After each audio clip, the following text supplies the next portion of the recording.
Hello दोस्तों, स्वागत है आपका इस वीडियो में। आज के इस वीडियो में मैं एक्सप्लेन करूंगा कि जो कोडिंग क्वेश्चंस होते हैं कोडिंग प्लेटफॉर्म्स में, उनमें जो टेस्ट केसेस होते हैं उसको जनरेट कैसे किया जाता है। सो आप बने रहिएगा इस वीडियो में। तो मैं कम्प्लीटली आज आपको एक्सप्लेन करूंगा कुछ एग्जांपल्स पिक करके कि कैसे बेसिकली टेस्ट केस जनरेट होता है कोडिंग क्वेश्चंस के।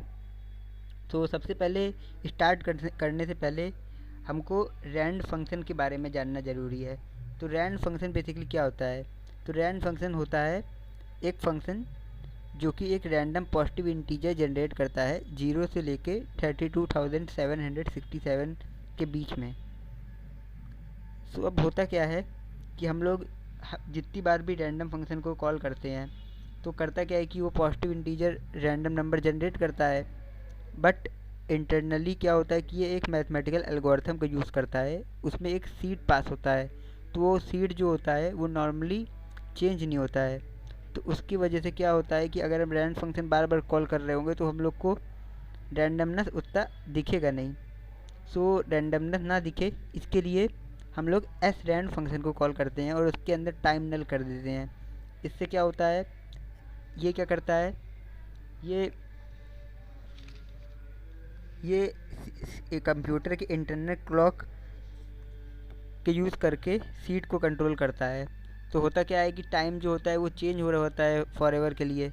सो जो हमारा सीड है वो भी चेंज होता है। तो इससे क्या होता है कि जो रैंडमनेस है वो हर बार हम लोग रैंड फंक्शन को कॉल करते हैं और random number pure random number generate करता है। कोई पर्टिकुलर पैटर्न या फिर कुछ ऐसा पैटर्न नहीं फॉलो हो रहा होता। तो हम लोग कुछ एग्जांपल्स के थ्रू समझने की कोशिश करते हैं कि टेस्ट केस कैसे जनरेट होता है। तो सबसे पहले कि हम इस क्वेश्चन को देखते हैं कि हम लोग सामने एक क्वेश्चन गिवन है, generate an array of integers between range -10 to the power 5 to 10 to the power 5 of max size 10 की पावर 3 और नंबर ऑफ टेस्ट केस जो है उसमें वो 10 से छोटा होना चाहिए। तो अब इसको कैसे जनरेट करेंगे? तो इसके लिए मैंने पहले से ये कोड लिख रखा है, इसको मैं एक्सप्लेन कर देता हूँ कि क्योंकि टी की वैल्यू जो है वो 10 या 10 से छोटी होनी चाहिए। तो यहाँ पे मैंने एक ग्लोबल वेरिएबल डिक्लेयर कर दिया है जिसकी value T capital T equal to 10 है। अब क्योंकि मैक्स वैल्यू जो है वो 10 की पावर 5 से छोटी या फिर इसके इक्वल होनी चाहिए, तो यहाँ पर मैंने एक ग्लोबल वेरिएबल मैक्स वैल्यू भी क्रिएट कर दिया है, उसकी वैल्यू 10 की पावर 5 रख दी है। और क्योंकि एरे की साइज़ भी जो है वो 10 की पावर 3 से बड़ी होनी नहीं चाहिए, तो यहाँ पर मैंने एक कैपिटल एन जो कि मैक्स साइज़ ऑफ एरे होगी वो 10 की पावर 3 सेट कर दिया है। अब यहाँ पे जो टी है इसको मैंने, क्योंकि स्मॉल टी जो है वो 10 से छोटा होना चाहिए, तो अगर रैंड फंक्शन को हम लोग कॉल कर रहे थे, ये कोई पॉजिटिव इंटीजर जनरेट कर रहा होगा, इसको हम लोग मॉड्यूलो कैपिटल टी कराएंगे और उसमें 1 अगर ऐड कर रहे होंगे तो आप समझ सकते हैं कि इसकी वैल्यू जो है वो हमेशा 10 या 10 से छोटी आने वाली है और 1 से हमेशा इक्वल होगी या इससे 1 से बड़ी होगी। तो हमारा जो test case number of test case है वो यहाँ पे ऐसे प्रिंट हो जाएगा। अब इसके बाद हर पर्टिकुलर टेस्ट केस में हमको एन प्रिंट करना है। एन क्या है? एरे का साइज़। तो हम लोग क्या कर रहे हैं कि जो कैपिटल एन है उससे रैंड फंक्शन का मॉड्यूलो करा रहे हैं और फिर 1 ऐड कर रहे हैं। इससे क्या होगा कि 10 की पावर 3 से बड़ी वैल्यू जो है वो एन की जनरेट नहीं होगी और 1 से बड़ी होगी, क्योंकि एरे का साइज़ कभी 0 तो हम लोग मानेंगे नहीं। तो वन या 1 से बड़ी होगी और कैपिटल एन से छोटी या इसके इक्वल होगी। तो यहाँ पे हम लोग एरे का साइज़ प्रिंट कर दे रहे हैं। अब यहाँ पे नीचे क्या कर रहे हैं कि जो इटरेट कर रहे हैं आई इक्वल टू 0 से लेके एन तक, मतलब एरे के एलिमेंट्स को, और फिर हम लोग क्या कर रहे हैं कि वैल्यू ऑफ एरे एलिमेंट जो है वो प्रिंट करा रहे हैं। प्रिंट कराने के लिए क्या कर रहे हैं कि -1 into 1 plus rand max value plus 1 into 1 plus rand max value, ये हम लोग क्या कर रहे हैं, ये बेसिकली हम लोग -10 की पावर 5 से लेकर 10 की पावर 5 तक के बीच के नंबर को जनरेट करने के लिए ये इसको लिख रहे हैं। इसका मतलब क्या हुआ कि ये वाला जो पार्ट है ये क्या करेगा कि ये माइनस निगेटिव में 10 की पावर 5 से छोटी वैल्यू तो जनरेट करेगा नहीं, -1 into 1 plus rand max value, तो ये अब -10 की पावर 5 से छोटी वैल्यू जनरेट करेगा नहीं, और ये वैल्यू जो है वो 10 की पावर 5 से बड़ी वैल्यू जनरेट नहीं करेगी। तो दोनों को अगर हम ऐड करेंगे तो ये होगा क्या कि ये 10⁵ से लेके -10⁵ तक जनरेट होकर वैल्यू आ जाएगी।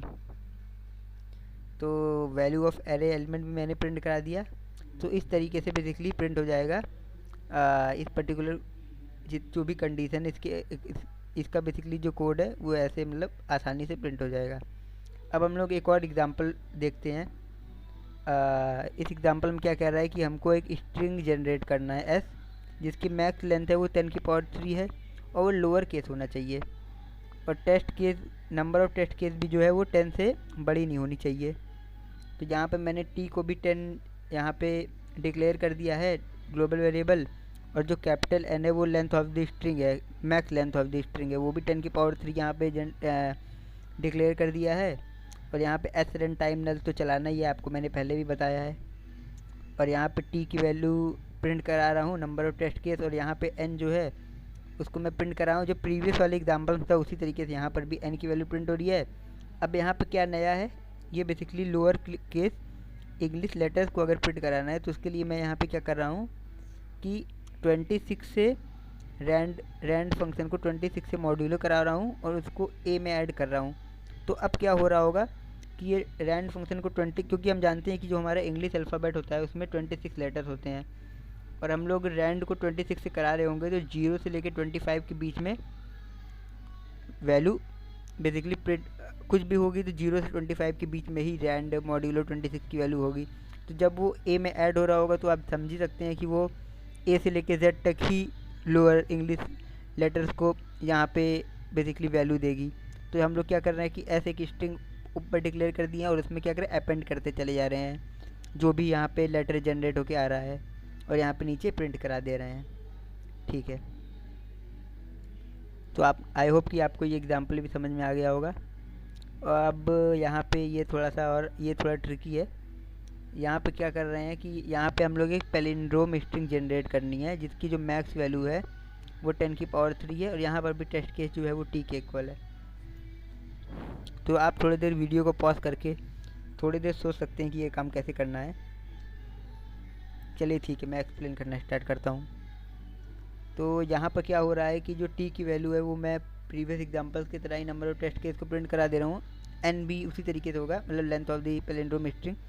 अब मैं क्या कर रहा हूँ कि आप जानते ही हैं कि पैलिंड्रोम स्ट्रिंग क्या होती है कि इसका जो लेफ़्ट पार्ट होता है और राइट पार्ट होता है दोनों मिरर इमेज होती है एक दूसरे की। सो अब क्या है कि जो n की वैल्यू है ये हमको चेक करनी पड़ेगी कि अगर इवन है, n की वैल्यू अगर इवन है तो इसका मतलब क्या हो गया कि इवन होने का मतलब हो गया कि इसको हाफ में ब्रेक करना है और हाफ वाले को जस्ट कॉपी करके अगर हम इसको रिवर्स करके उसमें अपेंड कर दें तो ये पैलिंड्रोम बन जाएगी। तो हम हाफ सबसे पहले क्या करेंगे कि जो mid left part of string है उसको जनरेट करेंगे यहाँ पर। तो आप देख सकते हैं कि यहाँ पे लेंथ इक्वल टू n/2 कर दिया है। n/2 मतलब हाफ पार्ट ऑफ स्ट्रिंग, और फिर मैं हाफ पार्ट को मैं रैंडमली जनरेट कर रहा हूँ स्ट्रिंग को, और फिर राइट पार्ट को मैं क्या कर रहा हूँ कि लेफ़्ट पार्ट में कॉपी कर रहा हूँ, फिर रिवर्स कर दिया, और रिवर्स करने के बाद वो मिरर इमेज बन जाएगी। अब मैं क्या कर रहा हूँ कि जो स्ट्रिंग एस है जो कि हमारी फाइनल स्ट्रिंग है जो कि फाइनल पैलिंड्रोम स्ट्रिंग है, उसमें क्या कर रहा हूँ कि लेफ़्ट पार्ट को अपेंड कर रहा हूँ, उसके बाद राइट पार्ट को अपेंड कर रहा हूँ। तो इससे क्या हो रहा है कि हमारी पैलिंड्रोम स्ट्रिंग जनरेट हो जा रही है। अब अगर n की वैल्यू इवन नहीं है, n की वैल्यू अगर इवन नहीं है तो इसका मतलब क्या हुआ कि जो लेफ़्ट पार्ट है और राइट पार्ट है उनके बीच में एक वैल्यू और एक्स्ट्रा हो रही होगी, क्योंकि इवन नहीं है तो मतलब ऑड है। ऑड मतलब हो गया कि वो 2x 2y + 1 के फॉर्म का नंबर है, तो मतलब 1 मतलब बीच में एक एलिमेंट एक्स्ट्रा हो रहा होगा और लेफ़्ट और राइट पार्ट आपस में मिरर इमेज बन रहे होंगे। तो क्या करेंगे हम लोग कि सबसे पहले लेफ़्ट पार्ट ऑफ स्ट्रिंग को जनरेट कर दिए, उसके बाद राइट पार्ट को उससे कॉपी किए, और फिर क्या कर रहे हैं कि अपेंड कर रहे हैं, रिवर्स कर दिए उसको राइट पार्ट को जिससे मिरर इमेज बन जाए। अब उसके बाद क्या कर रहे हैं कि एस को सबसे पहले अपेंड कर रहे हैं, लेफ़्ट पार्ट को एस में अपेंड करें, फिर उसके बाद एक बीच में एक कैरेक्टर डाल रहे हैं जो कि कम्प्लीटली रैंडम है, और उसके बाद राइट पार्ट को अपेंड कर रहे हैं। तो इससे क्या हो रहा है कि हमारा पैलिंड्रोम स्ट्रिंग जनरेट हो जा रहा है ऑड के केस में। तो ठीक है, अब मैं एक और एग्जांपल ले रहा हूँ। Generate an array of integer between 0 to 10⁴ such that array contain at least 1 0। अब यहाँ पे क्या है कि यहाँ पे मुझको ऐसा टेस्ट केस जनरेट करना है कि एक एरे ऑफ इंटीजर होना चाहिए, उसमें एलिमेंट जो होने चाहिए वो 0 से 10⁴ के बीच में होना चाहिए। बट यहाँ पर एक कंडीशन दे दी है कि जो एरे में मिनिमम एक एलिमेंट ऐसा होना चाहिए जो कि 0 हो। तो अब ये थोड़ा सा ट्रिकी हो गया है, क्योंकि अगर हम लोग रैंडम फंक्शन से जनरेट कर रहे होंगे तो आप समझ सकते हैं कभी मतलब 0% के आसपास प्रोबेबिलिटी है कि 0 नंबर प्रिंट होके आने वाला है। मतलब बहुत कम चांस है, मतलब कभी में भी आ जाए और कभी ना भी आए। बट यहाँ पे कंडीशन दे दिया है कि एक 0 तो होना ही चाहिए। ठीक है, तो हम लोग, मैंने एक गलती यहाँ पे कर दी है, इसको मैं ठीक कर दे रहा हूँ। ठीक है,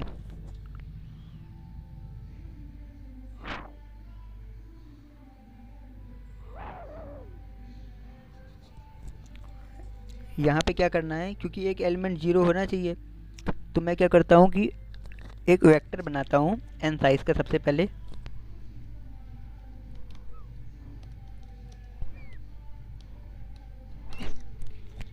अब क्या करता हूँ कि वेक्टर के 0th एलिमेंट को 0 कर देता हूँ मैं।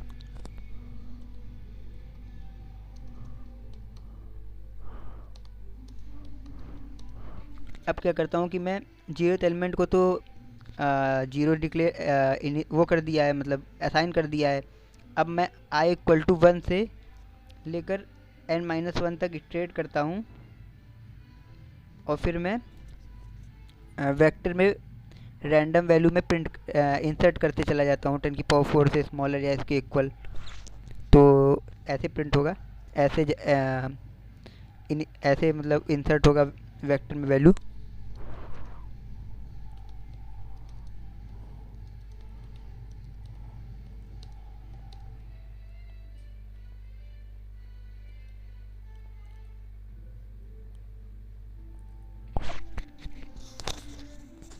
अब इंसर्ट तो मैंने कर दिया है, तो अब क्या करना है कि ये जो एरे बन के आया है, इसमें अब क्या होगा कि हमेशा पहला एलिमेंट 0 हो रहा होगा, और उसके बाद के जो एलिमेंट्स हैं वो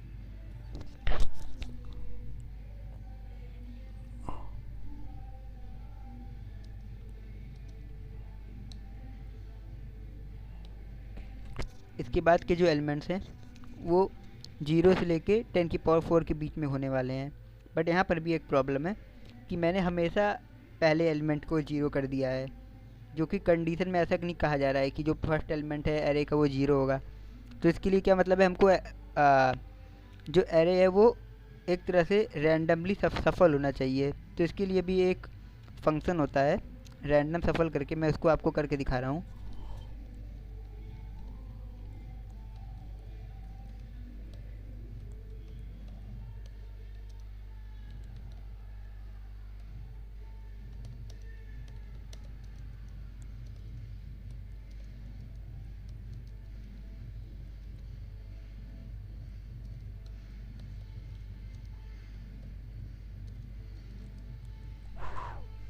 तो ये क्या करेगा, रैंडम सफल, इसके अंदर हम लोग को v.begin और v.end को पास करना होगा, और ये जो वेक्टर है इसको ये कम्प्लीटली सफल कर देगा, मतलब सारे एलिमेंट्स को आगे पीछे कर देगा आपस में। इससे क्या होगा कि जो कम्प्लीटली पूरा जो वेक्टर है वो सफल हो जाएगा। तो अगर इसको हम प्रिंट कराएंगे तो इसमें होगा क्या कि हमेशा 0 एक मिनिमम एलिमेंट 0 होगा, और जो बाकी जो एलिमेंट्स हैं वो 0 भी हो सकते हैं और 10⁴ के बीच में हो सकते हैं। तो आई होप कि आपको टेस्ट केस जनरेट कैसे करते हैं ये आपको समझ में आया होगा। तो आप इस वीडियो को लाइक, सब्सक्राइब और शेयर करना मत भूलिएगा। आगे भी ऐसे वीडियो में बने रहेंगे और आपके लिए मैं अच्छे अच्छे कंटेंट लाता रहूँगा। So thank you for watching the video.